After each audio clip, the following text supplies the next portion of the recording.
Después de que Juan fue entregado, Jesús se marchó a Galilea a proclamar el Evangelio de Dios.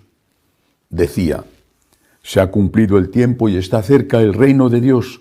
Convertíos y creed en el Evangelio.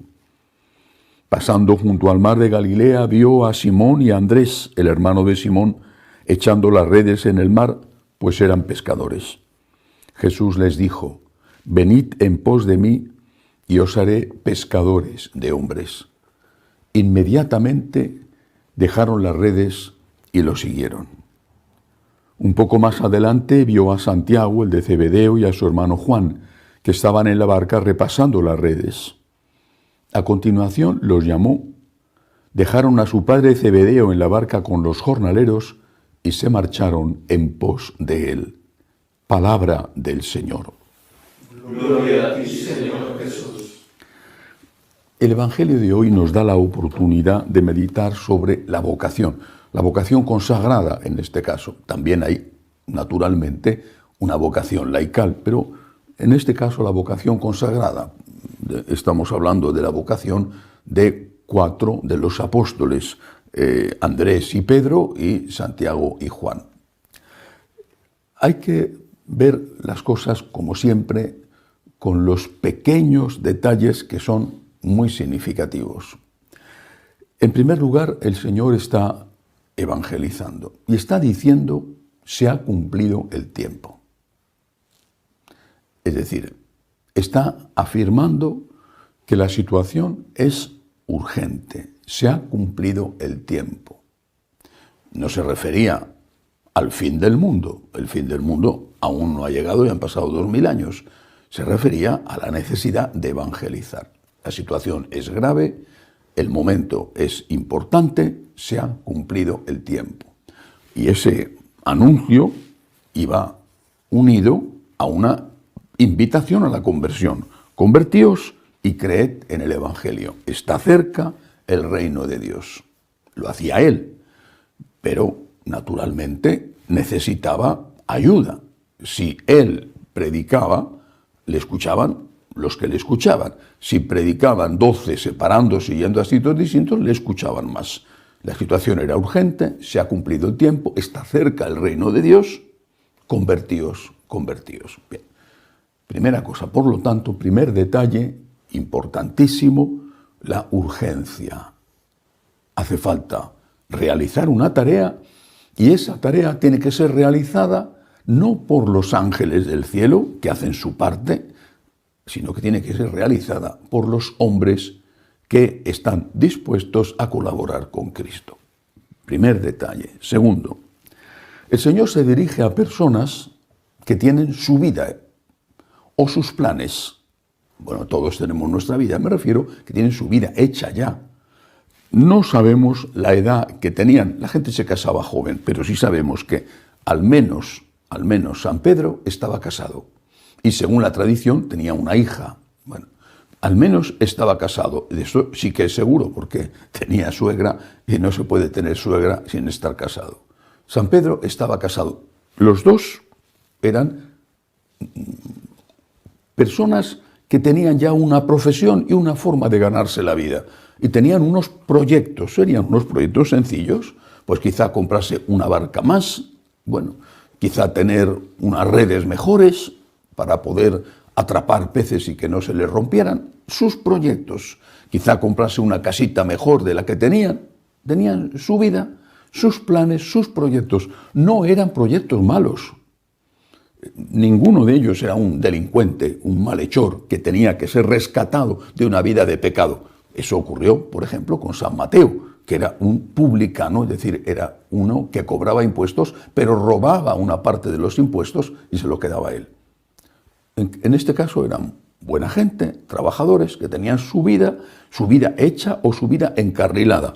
Santiago y Juan probablemente eran más jóvenes y no tenían aún esa vida propia, pero su padre sí la tenía, es decir, estaban trabajando en la barca o en las barcas de su padre. Tenían, por lo tanto, también un horizonte más o menos ya preparado. Seré pescador como mi padre tiene una barca, yo con mi trabajo podré tener una barca, me casaré, tendré mi familia, tendré mis hijos. El Señor no le pide a alguien que no tiene nada que hacer, que no tiene proyectos de vida, que no tiene horizonte, no le pide a esa persona, que no sé si existe, que le siga. Le está pidiendo a alguien que tiene un proyecto de vida, un buen proyecto, incluso una vida ya encarrilada, al menos el caso de San Pedro. El momento es urgente, hace falta que alguien colabore con esto. A ti, que ya sé que tienes tu vida, te lo pido, a ti. Vente conmigo, vente conmigo. Y ellos, dice el Evangelio, dejaron todo lo que tenían y se fueron con él. En el caso de Santiago y Juan, dice, dejaron a su padre en la barca con los jornaleros y se marcharon en pos de él. ¿Pero para qué? Lo dice muy claramente a Pedro y Andrés. Les dice, aprended, venid en pos de mí, que os haré pescadores de hombres. Utiliza la simbología del pescador, del que saca los peces del agua para ofrecerlos en la mesa como comida a los clientes, pero ahora ya no vas a pescar esos peces que todavía se pescan en el lago de Galilea y que están llenos de espinas, sino que vas a hacer algo muchísimo más importante, que es salvar personas para esta vida, para que tengan una vida mejor aquí y sobre todo para la vida eterna. 3 cosas, por lo tanto. Urgencia, llama al que tiene un plan de vida y le dice que su plan de vida, que es bueno, su plan de vida puede transformarse en algo aún mejor. Y esto puede parecer molesto o incluso ofensivo, pero es lo que dice Jesús. Tienes un plan de vida, Pedro, estás casado, tienes tu barca, Andrés, Santiago, Juan y después a los demás. Tienes tu plan de vida. Yo te pido que me ayudes a hacer algo que es mejor que lo que tú vas a hacer. Miremoslo con objetividad. A tiempo pasado, no nos fijemos en esta persona concreta de ahora, a tiempo pasado, miremoslo con objetividad. San Pedro, bueno, ser pescador me pareció un oficio muy digno y el servicio que presta a la comunidad me parece un servicio útil. A mí personalmente me gusta muchísimo el pescado y respeto el trabajo que hacen los pescadores. Pienso en los que se tienen que pasar meses en un barco en alta mar para atrapar pescado que después, congelado o fresco, ponen en nuestras mesas. Creo que es un trabajo digno, importante. Pedro hizo algo más importante que ese trabajo importante, dejando sacar peces del lago de Galilea para dedicarse a evangelizar. Creo que todos diremos que sí, evidentemente que sí. Le costó un esfuerzo, le costó sacrificio. Su familia fue al menos relativamente abandonada, según la tradición. Su mujer le acompañaba, aunque no tenían relaciones sexuales. Pero su mujer le acompañaba, según la tradición, incluso su hija, repito, según la tradición. En cualquier caso, tenía un proyecto y lo dejó por algo mejor. Andrés, Santiago, Juan. ¿Qué habría sido de San Juan si le hubiera dicho a Jesús, mira, yo tengo mis sueños, conozco una muchacha, es muy bonita, me gusta mucho, y yo, esto de pescador, pues no es que sea lo mejor de mi vida, pero está bastante bien, mi padre está bien situado, yo tendré mi barquita mañana, me quiero casar, quiero tener mis hijos. Era algo digno, no estaba diciéndole quiero dedicarme a robar, no, era algo digno. Pero ¿qué hubiera sido de San Juan? ¿Qué habría hecho San Juan? Bueno, pues habría hecho algo importante como poner unos peces en la mesa de la gente. Pero ¿qué hizo San Juan? Lo que hizo fue muchísimo más importante sin comparación.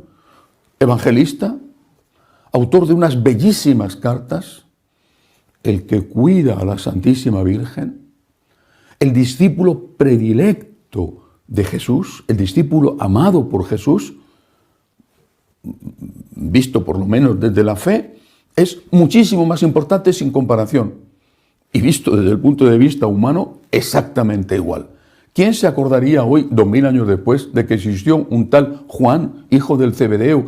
¿Cuántos Juan, hijo de Zebedeo, o hijo de Pepe, o hijo de Antonio, o hijo de quien fuera, había y han pasado a la historia como si no hubieran existido? Es decir, nada. Seguro eran personas buenas. Lo que hizo nuestro Señor fue llamarles para hacer un trabajo mejor. Posiblemente hubieran sido santos, no lo sé, pero desde luego de esta forma seguro que lo fueron. Es San Juan, es Santiago, es San Pedro, es San Andrés. ¿Qué quiero decir con esto? Cuando me encuentro con un joven católico, no son muchos, por desgracia, cuando me encuentro con un joven católico y le digo, ¿has pensado en la vocación? En general, con rarísimas excepciones, la respuesta es, yo ya tengo mi proyecto. Quiero estudiar, o estoy estudiando, o he terminado mis estudios, estoy ya con una muchacha, me he enamorado de ella, ella me quiere a mí, tenemos un proyecto de vida, o todavía no tengo ninguna muchacha de la que me he enamorado, pero que tengo ese proyecto de vida, quiero ser médico, ingeniero, abogado o albañil. Bueno, quiero casarme, tener mi familia. Hablo de jóvenes católicos practicantes. El tener ya el proyecto de vida es como si se convirtiera en algo que no se puede remover. Esta gente tenía un proyecto de vida. No eran personas que estaban sentados en una plaza esperando a que alguien les dijera, ven y sígueme porque no tienes nada que hacer y porque no tienes ninguna ilusión por hacer nada. Tenían un proyecto de vida, que uno estaba ya casado. Ven conmigo, te necesito. Mira la urgencia, mira la necesidad. Mira que están como ovejas sin pastor. Mira que la gente ya no sabe que existe la vida eterna, que hay que anunciarles la buena noticia.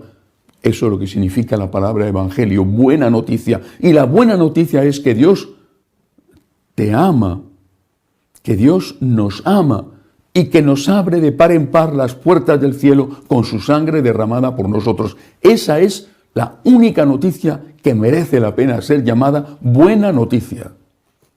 Pero alguien tiene que decírselo. Alguien tiene que evangelizar. Pero tú y yo tengo que renunciar a mis planes. Pues sí, efectivamente. Para hacer algo mejor. Insisto que a alguno eso de hacer algo mejor le podrá resultar ofensivo, pero es la realidad. Esto fue lo que hizo nuestro Señor. Les invitó a hacer algo mejor. Ya no serás pescador de estos peces, sino que vas a ser pescador de hombres. Y esto es algo mejor. ¿Qué es lo que sucede? Pues que tenemos miedo. Miedo a no ser capaces, miedo al fracaso y miedo también al sacrificio y al esfuerzo. Ese miedo es legítimo, el miedo es libre. Tienes miedo. ¿Qué tienes que hacer? Pues pedir ayuda. Señor, estoy dispuesto, cuenta conmigo. Me doy cuenta de la necesidad inmensa de sacerdotes, de la falta de sacerdotes. En este momento en que estoy hablando, tengo 3 obispos, uno de ellos es un cardenal, que me han pedido que mande sacerdotes a su diócesis, que asumamos los franciscanos de María una parroquia. Es urgentísimo, la necesidad de sacerdotes es inmensa. Tú tienes tus planes y Dios no tiene planes sobre ti. ¿Te va a estropear la vida o te va a transformar la vida para que hagas algo mejor? ¿Tienes miedo? Pide ayuda a Dios. Señor, tengo miedo a mi debilidad, tengo miedo al fracaso. ¿Tienes miedo al sacrificio? ¿Piensas acaso ingenuamente, quizá porque no conoces la vida, que tener una familia, tener hijos, el trabajo profesional en cualquier empresa no implica un sacrificio, no implica un precio a pagar, no implica un esfuerzo, porque si piensas que casarte, tener hijos, ir a trabajar todos los días es algo que no supone nada de esfuerzo y de sacrificio, es que no conoces la vida. Claro que hay un esfuerzo y un sacrificio en ser sacerdote, pero es que también lo hay en estar casado. La única cosa que tenemos que hacer es pedir ayuda a Dios y, por supuesto, poner los medios para que esa gracia de Dios pueda dar sus frutos. La situación es urgente. Tanto o más incluso que en aquella época. La situación es urgente. Están como ovejas sin pastor. Necesitan buenos pastores. La situación es urgente. El Señor se acerca a ti y te dice, vente conmigo.